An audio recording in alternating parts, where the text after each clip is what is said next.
vet tech. I worked in veterinary practice for almost 20 years before I quit to work for Primal. And in conventional medicine, I've never worked in a holistic practice. I went to the holistic conference for the first time last year, and it was really overwhelming for me. How many of you here are in the holistic or the integrative club? Whoa, how many are not? Yeah, that's a perfect mix. So it's not really my bag with the exception of nutrition. So, and that came really late in my veterinary career. I spent most of it really skeptical of raw diets. I worked for a long time in emergency and critical care. And so that's kind of my background. I did sales for the company for a really long time, but now I do veterinary outreach. So I take us to the booth to all the major veterinary conferences. I've spoken at a few vet tech schools, just educating the veterinary public about raw foods, why people choose to feed their pets a raw food diet and what the options are out there. I think a lot of us as veterinary professionals, myself included, did not know that there were commercially available raw diets that were both safe and balanced. So I just want to talk about the differences, what to look for, and our company a little bit. So we are an independently owned and operated company. Just one sole owner. We're based in Fairfield, California, just outside of San Francisco. We make all of our complete and balanced diets are made by us in that facility. We have a few outside co-packers for things like our bone broth because it's cooked and our plant is a giant freezer. Yeah, I think that's it for introductions. I wanted to have a little disclaimer because there was a poll going around about things that, questions that you guys had, and there were some questions that got typed out that made me feel bad that you maybe didn't understand the intention of my coming here. I really want this to be an open forum where we can talk openly about this. I'm not here to convert y'all to a raw food diet. I'm not here to tell you that it's going to fix every patient in your practice. I think that I really just want to be here because a lot of clients are moving this way. And if we ignore it or tell them no, or tell them that they're going to kill their kid and their pet, or give them the crossed arms and the they're just going to lie to you, go somewhere else, or not tell you what they're doing. There's some recent polls. There's a really good one out of Canada several months ago that showed that that's pretty accurate, and that most of the people feeding a raw food diet are highly educated, and they just are not going to tolerate you either blatantly telling them no without a discussion or not understanding what they're doing. So I really just want to make sure that you're able to get a little bit of touch on this while you're here, and please don't hesitate to ask me questions.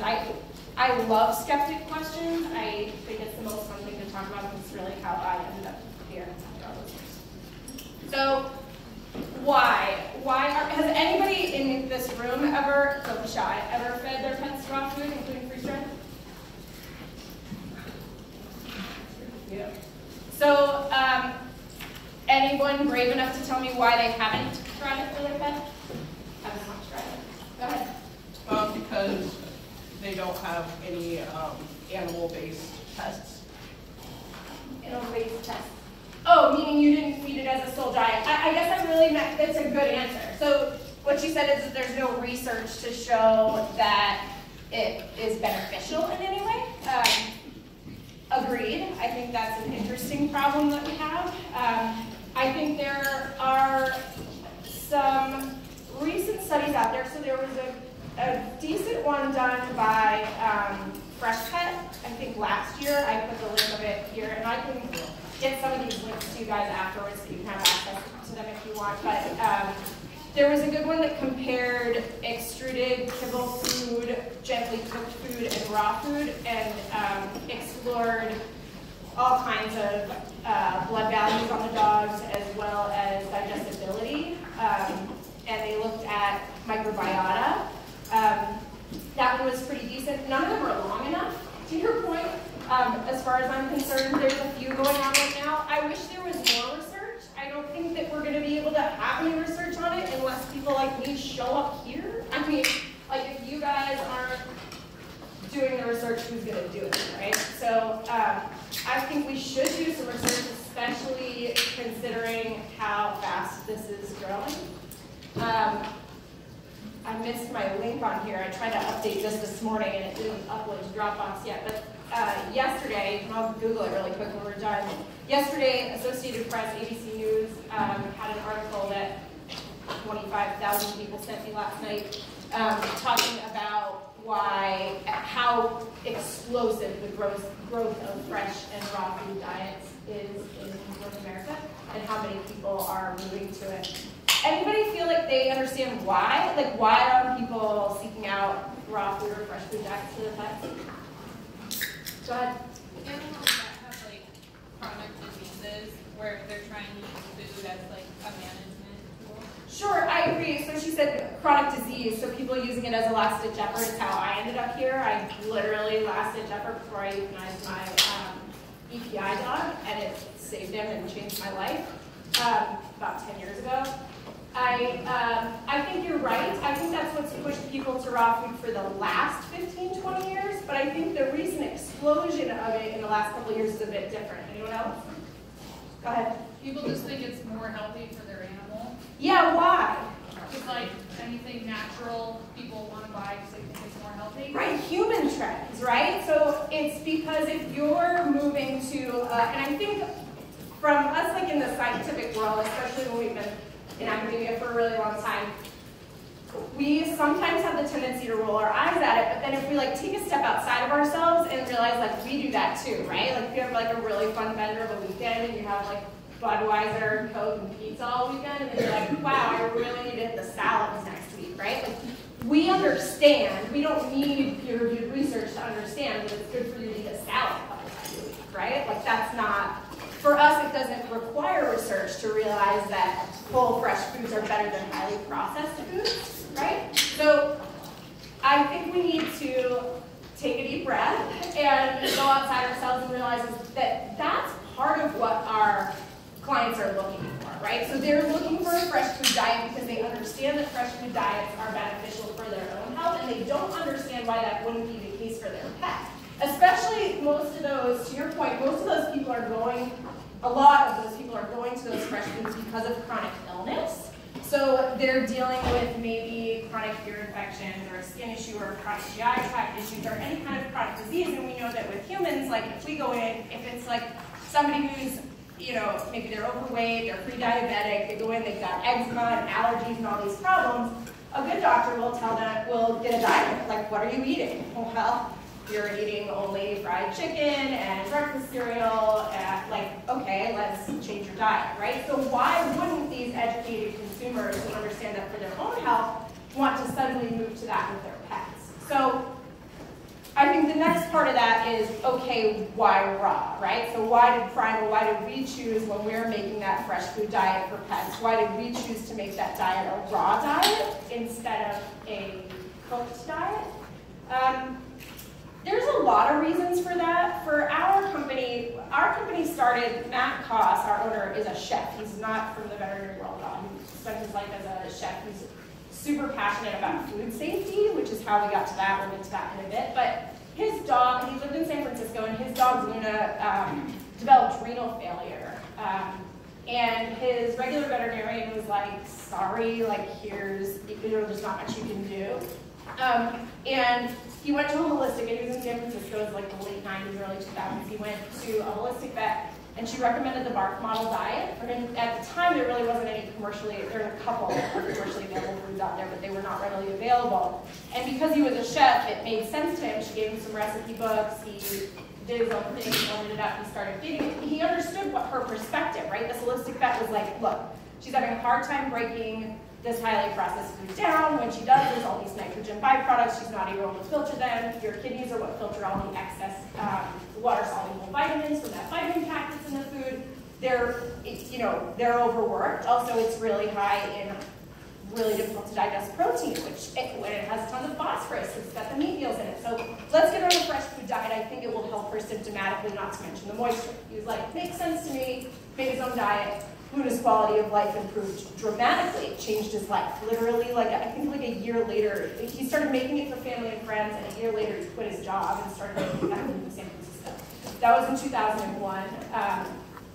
We are now the largest frozen raw manufacturer of pet food in the United States. We have full distribution in Canada as well as in foreign countries. So it works. The reason ours is raw is because Matt didn't want to add a vitamin pack. And it's incredibly challenging to make a balanced and stable food without a vitamin pack. If you're cooking it, it's next to impossible. Who knows about, you guys know about the Balance It website? Yeah? So it's really difficult to make a balanced diet that is stable, that's cooked. There are a ton of vitamins that dogs and cats, because of their carnivorous ancestry, that come from raw meat. And when you cook it, vitamin D, right? Taurine. So when you cook it, we know this. Like, this is like, there's great data to support that. When we have that product raw, we're able to retain those vitamins. And one of the biggest reasons we wanted to do this was because we wanted a diet that was balanced without a vitamin pack. That's possible, right? It's possible for us, it's possible for all species. It's challenging to do, but it can be done. There are lots of different types of commercially available raw diets out there. Some include a vitamin pack and some don't. Depending on what you're looking for, I think, or what your client is looking for, I think you can find something that makes sense. It's incredibly palatable when it's raw. We know that it's incredibly digestible. We did our own digestibility study. There's some really good peer-reviewed research on that. In fact, it's right in the NRC text that talks about how highly digestible the raw meat is in comparison to extruded and even to some forms of cooking. Anyone have any questions about that? Does that make sense? Yeah, go ahead. Can I just clarify, did you say that it's hard to meet nutritional requirements for like taurine in a cooked diet? Is that what? Taurine it's hard to keep taurine stable regardless. So there is a really great study out of, I think, New Zealand that talks about taurine's instability regardless of how it's stored. So taurine in meat is, I don't think we know well of it. I don't think we know enough about how to keep it stable. Synthetic taurine is very stable. We found a really good whole food source of stable taurine, which is freeze-dried ox bile. We use that in our feline formulas only. Because of the DCF investigation, I had all of our canine diets tested for taurine content last year because we don't add any. That's a ton of cysteine and methionine, so why would we test the taurine levels in our dog diets? So we tested it last year, and actually all but one of our diets would have passed as a feline diet under AFCO standards because the taurine levels were so high. But that study out of New Zealand showed that it was a study about roadkill, and like some of the roadkill had a ton of taurine, some had like none, and we don't know what part of decomposition starts to kill the taurine. You can retain some taurine when stuff's cooked. I think when it's extruded, you get like, but don't quote me on that. Go ahead. Why didn't you want to use a vitamin pack? I think there was probably a lot of reasons. I think Matt's a better person to answer that than I am, and I can follow up for you.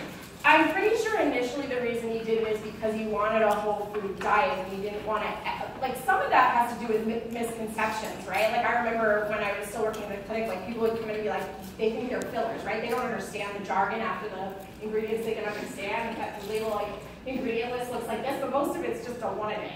Like it's not going to kill you, it's just a synthetic.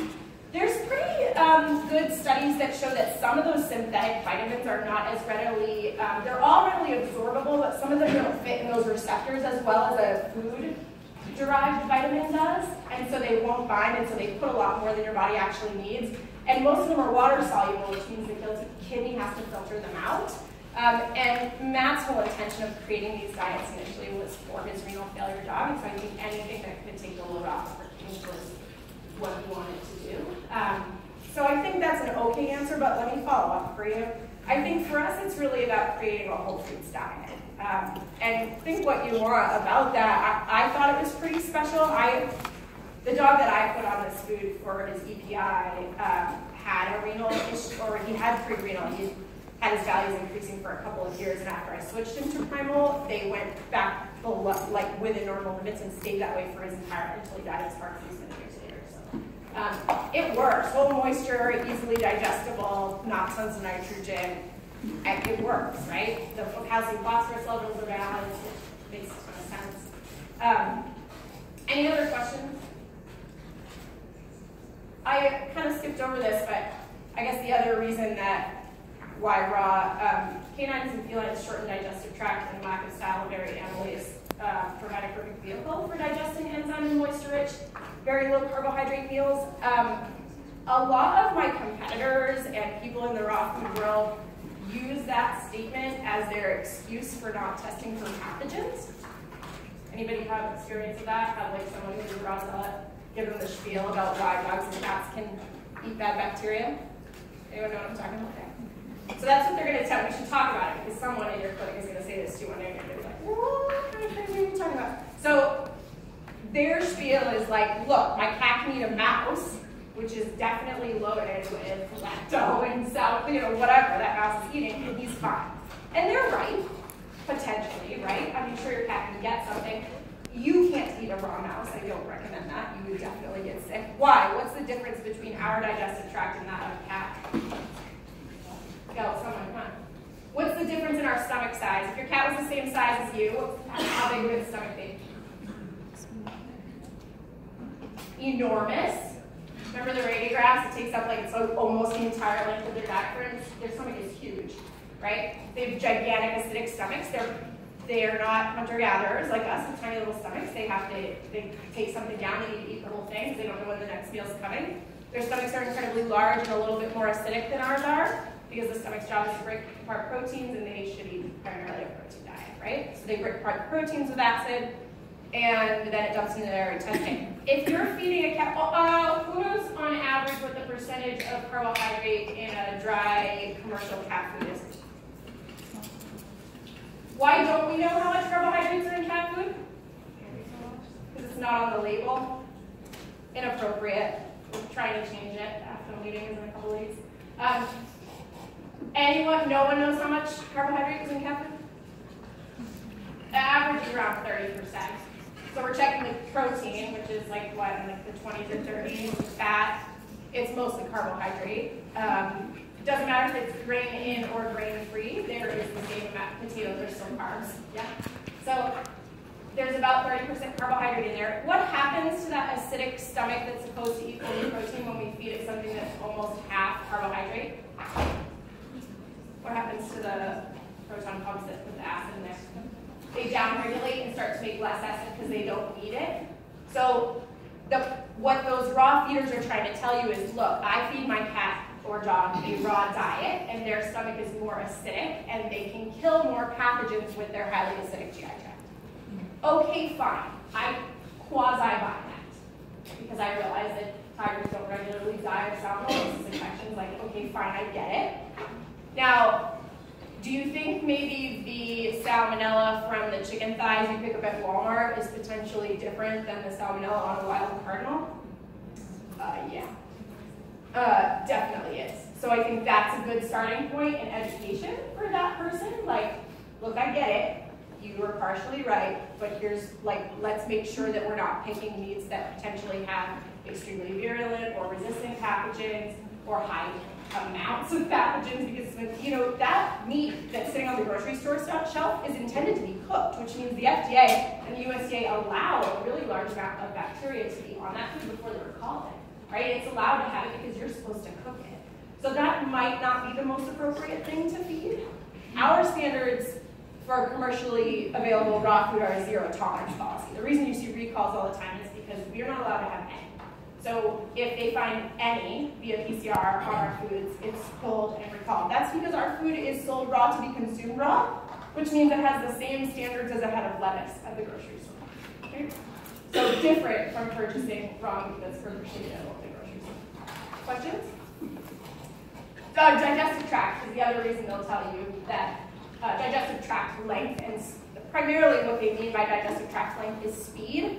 So if the cats and dogs, if they were the same size as us, their digestive tract length is much shorter than ours is. They were never intended to like ferment things. I mean, their digestive tract is different. So that short digestive tract means that if they eat something with salmonella, it's going to pass quick enough that they're not going to get those endotoxins as much as we would. Will they get vomiting and diarrhea? Sure. But are they going to, be hospitalized and die like we are? Probably not. Unless there's incredibly high levels of salmonella unless they've been eating a highly carbohydrate-rich diet for a really long time and they have less acidity and can kill half of it, unless you're feeding them kibble with that pathogen-rich raw diet, which slows down their digestive tract speed exponentially. So if you give them a dry food diet that they have to hydrate, completely puff up, and then break down, that takes a lot longer than a completely raw meal. And so you're slowing it down, letting it sit there and fester with that salmonella-laden product, and that's certainly going to make them sick and can make them die. There was a cat that died from a commercially prepared raw food diet just last year. We can talk about recalls later. It'll be fun. Moving on. Is safe raw food possible? Go ahead, yeah. I might have missed it, but you said the food is like a zero tolerance, so it's pathogen free. Correct. What do you guys do to make it?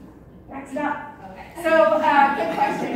So, it hasn't, because this raw food movement is pretty new, it hasn't always been under the spotlight, right? So, in 2011, the FDA was like, whoa, there's an explosion of these raw food diets. We need to make sure that people are safe. Like, we need to be a little honest with ourselves for a second and realize that the FDA only kind of cares about your dog. He cares about you handling your dog, right? So they wanted to make sure. That's why that study came out around the same time. Have you guys read that study about feeding raw food to your pets and the amount of bacteria that's shed in the feces of the pets fed a raw diet? They found out that salmonella that they're eating on a regular basis actually seeds in the digestive tract of those dogs. And if they're, laying in your kid's bed and your kid is immune compromised and the dog licks its butt and it licks your face, could a child get that stuff? Sure, that can absolutely happen.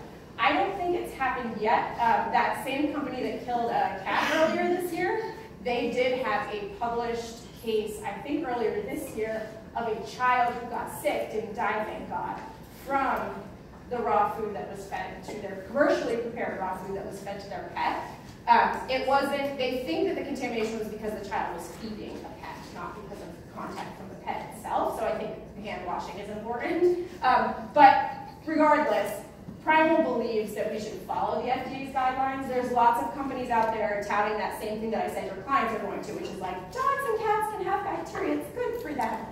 And they don't believe that doing anything to control pathogens is good. They believe it's scary and dangerous and that it's making the food no longer raw, and they don't want anything to do with it. They want it to be as natural as possible. Remember, my boss came from the human food industry, and I don't know if you know anyone who's like a chef or has been to like he has a degree in food science, and they are militant about like temperature and safety and the production line and not making people sick. And so it's always been his perspective that we should make sure these foods are safe, not just for the animals we're feeding them to, but to the people handling those foods. You can make some, so let's split food into two categories for a second. And we're not the only company that does this splitting of categories. So let's put our poultry over here for a second and forget about that. So we're not talking about poultry, we're only talking about our mammal meats. So rabbit, lamb, venison, beef. Can you eat rare or raw beef if it is sourced and slaughtered appropriately? Yes. Why? I mean, the inside of a cow's muscle should not have bacteria on it, right? Like, I mean, we've all been in our sterile, it doesn't intrinsically have E. coli on it. That happens from contamination, right? Or from it sitting out or being contaminated from something else. So if you're cleanly sourcing your mammal meats, they should be pathogen-free. So our red meats, anything that walks on four legs, we just have incredibly clean sourcing and ridiculous Food Safety Modernization Act procedures in place at our facility to make sure those are clean from start to finish. No matter what is produced in our plant, at the end, after it's already been frozen, packaged, all formed, put together, ready to ship, we take multiple samplings of each small batch, send it to a third-party laboratory for PCR tests for salmonella, E. coli, and listeria, and nothing leaves our facility until it snaps negative for those three pathogens. How did you have a recall in 2011 with salmonella then? Because it's before this act, so we recalled, they didn't force it. Before we started PCR testing, we were culturing. And so we would culture the product, and then when we get preliminary negative results, we would ship it to our distributors. And they would always come back negative, right? Because we were doing these things to prevent that from happening. At the time, we were not HPP HPP in our poultry, which we're going to get to in a second, but I think it's a good question and we should talk about it. So that culture came back positive for salmonella, and that food had never hit retailer shelves. In fact, I think it barely hit distribution. So we grabbed it all up and destroyed it, brought it back. And at that point, Matt, my boss Matt, the owner Matt, went to the VP Matt, who was in charge of sales at the time, and was like, we can't make poultry anymore. It's absolutely impossible. We're going to kill somebody's kid. I'm freaking out. And there's no way. We can't make it salmonella free. It doesn't matter how we source it. And he's kind of right. I hadn't gotten to that yet. But can you eat raw chicken or rare chicken? No, I don't recommend that, right? Like, birds are not mammals. They're reptiles. I love my chickens, but they're like baby dinosaurs in my backyard. Their blood cells are different. Salmonella is normal for them. Don't lick your chicken, right? So how do I make chicken pathogen-free? Well, so Matt wanted to discontinue it. And chicken is our second most popular protein. It's inexpensive, and it's really digests well, and it's really palatable. So he didn't want to cook it, because if he cooked it, he was destroying the B vitamins, and there was a whole slew of things he couldn't deal with the cooking. So what can I do? So we did some research, and some raw juice companies in the, I'm going to move forward so we can look at it. Can you see that? It's kind of a crappy picture. So HPP, has anybody heard, who's heard of HPP or high pressure processing? So HPP is a really cool technique that's been used not for very long in the United States for natural food products to simulate. They figured it out because they figured out that at the bottom of the ocean the pressure was so strong that there was no bacteria able to survive down there, or very few. Only severe, like super pressure resistant bacteria could live, and so they wanted to replicate that. And it was really difficult to do. They finally, I want to say in like the early 90s, figured out how to make these pressurization tanks that could push water in at a really high pressure and hold it there to kill bacteria. But the cool thing about that process is that it's non-thermal, so you can keep the water really cold if you're doing it for a short enough time. And that can kill bacteria depending on how much pressure you apply and how long you apply it for. We can target specific bacterial classes without destroying enzymes or vitamins. So Matt figured out that the raw juice companies were doing this for preservation, for like shelf stability. So like the taste of those raw juices from Starbucks is awesome. It tastes like you put it through your juice press at home, which is different from a pasteurized juice. But in order to do that, they need, if you ever made juice at home and you try and put it in the fridge for the day, it's like gray tomorrow. So these juice companies couldn't make raw juice. Plus, there's potential for like listeria and all sorts of contamination. So these raw juice companies have been HPPing those juices for years now to make them pathogen-free and to make their shelf life longer. So Matt did some research. He bought his own HPP machine, which costs a fortune, so that he could do some testing to figure out if he could kill salmonella but leave lactic acid bacteria intact. He could. So the way that HPP destroys salmonella is that it peppers the cell wall and they're unable to reproduce. They actually survive the initial process, but then they all die off within their life cycle. And so we HPP our poultry at a relatively low pressure and time, and then we let it sit in refrigeration for 24 hours until all the salmonella dies off. And then we freeze it, send it out for testing to confirm it's negative, and ship it. So we started HPPing in 2011 right after we pulled that product, and started, that's also when we switched to PCR instead of culture. So we called the food lab and was like, what's more sensitive? I need something that has quicker turnaround so that I don't have to pull products like that. We're shipping all over the country now. Go ahead. If you're expecting to have dead bacteria in the chicken though, it wouldn't be PCR positive. Right. Oh, So, only for a certain amount of time. okay, so you're expecting those proteins to be denatured? I guess, yeah. I mean, that'd be a good question for our food lab, and I will ask them because it's a good question. I'm under the impression that the levels of salmonella in our product is incredibly low to begin with, because for so long we were able to do the cultures and not see a positive result, which tells me that because of the sourcing we're doing, our meat is probably pretty clean, which is why we're able to get that PCR negative result so frequently. Occasionally it does PCR snap positive, and we just destroy the product. So, but it's infrequent. I mean, it would cost us a fortune if it was happening all the time. So, any other questions about pathogens? Or yeah, go ahead. So what about in your mammalian meats, the pathogens that do target meat? So trichinella, toxoplasma, cysticercoids, all of those? Great question. So lucky for us, almost all of those are, or really all of them. I haven't found one yet that's not killed by our deep freeze protocol. So you can kill all of those species by freezing below a certain temperature. They all have a bit of a different temperature that kills them. But we employ, so the farms that we're getting, are pork farms primarily, right? So they have to freeze it before they can even send it to us. That's a USDA thing. They are required to freeze that pork meat before they send it to make sure they're not going to kill people. So they freeze it themselves, but we deep freeze it as well a couple of times, and then it's stored at a temperature that would kill those protozoans. So we don't have that. Unfortunately, there's not really great ways to test for those protozoans right now. Most of them are not a problem of human public health, and so the world doesn't care. So somebody do something. Go ahead. So I don't know enough about your company to know that if you manage everything completely like you're saying, which I believe you, but let's say your company completely handles all of this and you're not sending out all the pathogens and your HPP really works as well as it does, aren't you concerned about perpetuating raw food for companies that don't do this? Because then somebody's going to go buy raw food thinking, well, raw food's good because they do this, and then they're going to start feeding raw food, and then we see the problems you just talked about. Yes, and I think that it's everyone's job to do this level of education. So that's actually, I'm so glad you said it, because it's literally exactly why I'm in this room.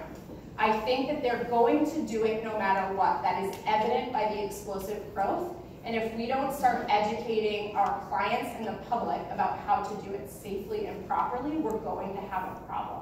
And we take it as our responsibility as a company, not just me and my veterinary outreach division, but like our company takes it as their responsibility to push distribution and to push our retailers towards only carrying foods that are pathogen free. The other Matts, there's two Matts, one's the president founding, the other one's the vice president. Our vice president, Matt, held a seminar at the Global Pet Expo in Florida, which is a humongous expo for pet food manufacturers, a couple of years ago to talk about that problem specifically, and he got together a group of us who all believe in pathogen control to just talk and try to think about how we can change the industry. It's been really challenging for us in the last few years because there are a lot of companies out there not just saying it's okay, but saying that what we're doing is dangerous. Telling us that HPP is denaturing proteins and it's going to kill your dog. Telling us that our food's not actually raw because it's been high pressure processed. And so we need help to talk to the public at large to make them realize we are on their side. We do understand that there is a want, a desire, and a normal desire to give your pets fresh food that we need to support but help them to do properly. And I just think it's important